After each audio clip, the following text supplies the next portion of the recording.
Ассаламу алейкум достар. Арнама қош келдіңіздер. Бүгін біз сіздермен капустаны қысқа тұздайтын боламыз. Яғни қазақша кимчи деп айтса да болады. Бұл жерде біз Қытайдың капустасы емес, ақ белокочанный капустаны тұздайтын боламыз. Өте дәмді және тәбет ашар салаттардың бірі. Жасап көріңіздер.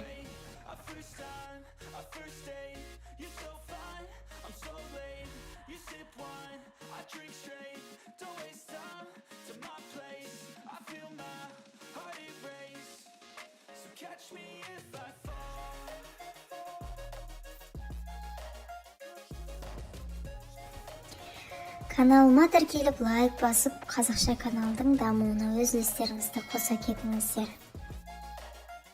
Енді салатымызды тұздауды бастаймыз. Менде осындай үлкен ақ капуста 3 килодан асады. Ортасынан бөліп және қатты жерлерін барлығын кесіп алып тастайтын боламыз.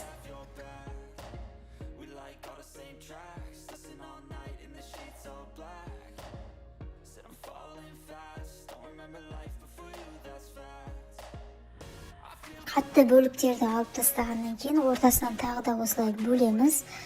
Және де егер сіз банкіге жабатын болсаңыз, онда ауызға сиятындай кішірек бөлген дұрыс, 4 бөлікке. Ал егер үлкен кастрюляға жабатын болсаңыз, онда 3 бөлікке бөлсе жеткілікті болады. Осылай бөліп барлығын дайындап аламыз капустамызды.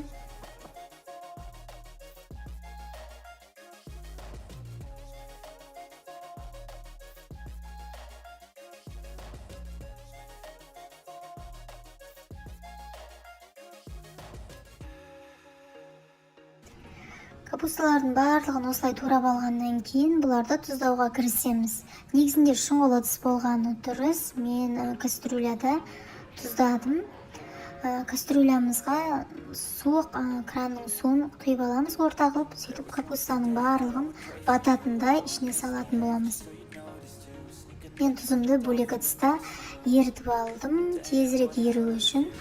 Және сол тұзымды жақсылап араластырып, осы капусталардың үстіне құямын.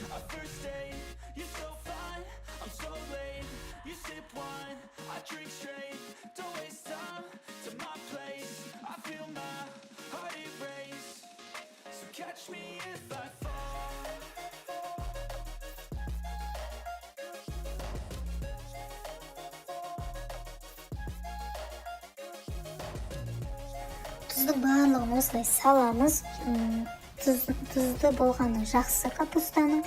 Жақсылап сіңуі үшін осылай кішкене қолымызбен басып тұзды салатын боламыз. Енді осы капусталар үстінен ауыр затпен басып қою керек. Мен осылай кигізіп, және үстіне кішкене тарелка қойдым.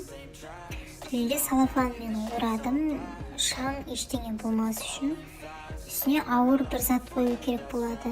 Мен бұл жерде 2 литрлік банканы пайдаландым.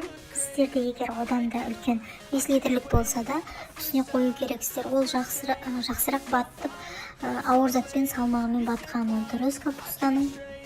Осылай мен 1,5 күнге қалдырдым.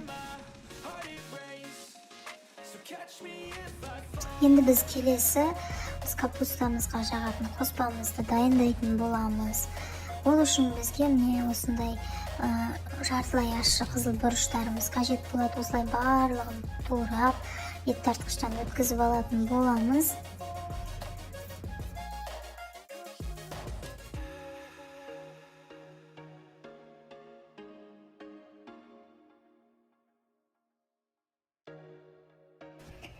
Егер сіз капустаның қатты ащы болғанын қаласаңыз, онда осы қоспамызға тағы да огонек кішкентай қызыл ащы бұрышын қосып жіберсеңіздер болады. Мен 2 данасын қостым. Сіздер 3-еуін қоссаңызға жеткілікті. Осылай барлығын өткіземіз. Көк шөбімізді, сарымсағымызды жақсылап өткізіп дайындаймыз.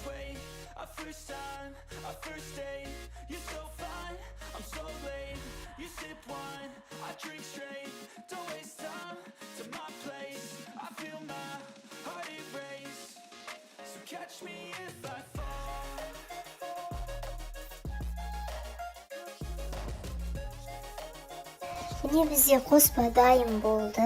Тұз, бұрыш ештеңе қоспайсыз. Осылай өзі түсуде бәрі әдемі.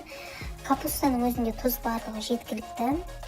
Енді осы қоспаның үстіне қызып тұрған сұйық майды құятын боламыз. Сұйық майға кішкене пиязды да жақсылап қуырып қосып жіберсеңіз болады. Дәмін келтіреді осы қоспаның. Жақсылап май құйғаннан кейін бір араластырып аламыз. Енді капустаны тұздауға қоспаны жағуға кірісеміз. Капуста менде толық 1,5 күндей тұрды. Енді қазір ашып қалай кішкене жұмсарды ма көретін боламыз капустамызды.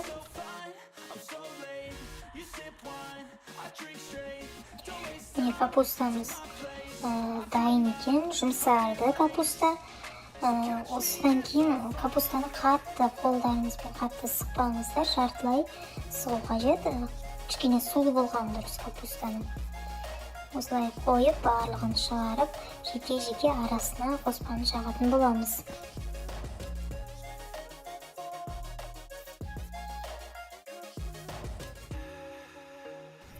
Міне осылай енді қоспамызды жақсылап капустаға жағатын боламыз. Жеке-жеке ашып, жақсылап аямай қоспаны көбірек қаспен емес, негізінен осылай қоспаға батырып жаққан дұрыс.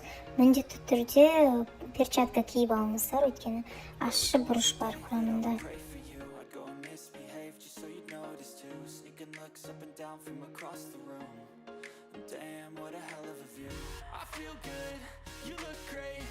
Міне осылай видеода көрсетілгендей арасын ашып жеке барлығын жағатын боламыз. Менде қоспа кішкене көбірек жасалыныпты, тағы да кішкентай капустаны тұздап жағуға маған жеткілікті болды. Видеоның описаниясында барлығының мөлшерін толық жазып кететін боламын. Осылай жасап болғаннан кейін капустамыздың бетіне өзі тұздалған суды құятын боламыз. Яғни капуста егер суына батпай қалса, базданып кеуіп кетуі де мүмкін. Сондықтан өз суында бұзылмас үшін суын жеткілікті мөлшерде бататындай құйыңыздар. Құйып болғаннан кейін суды бетін жауып, холодильникке тағы 2-3 күнге жіберуге болады. Бұл яғни өзінің жақсы сіңіп, жақсы тұздалуы үшін қажет. Мен холодильникке 2 күнге салдым. 2 күннен кейін ашып көретін боламыз. Егер рецепт сізге ұнап, каналым пайдалы болса, тіркеліп, лайк басуды ұмытпаңыздар.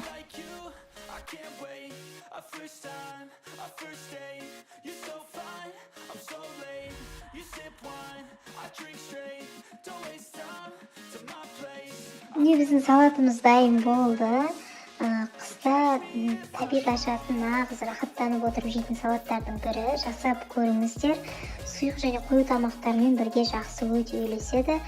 Баршаңызға ас болсын.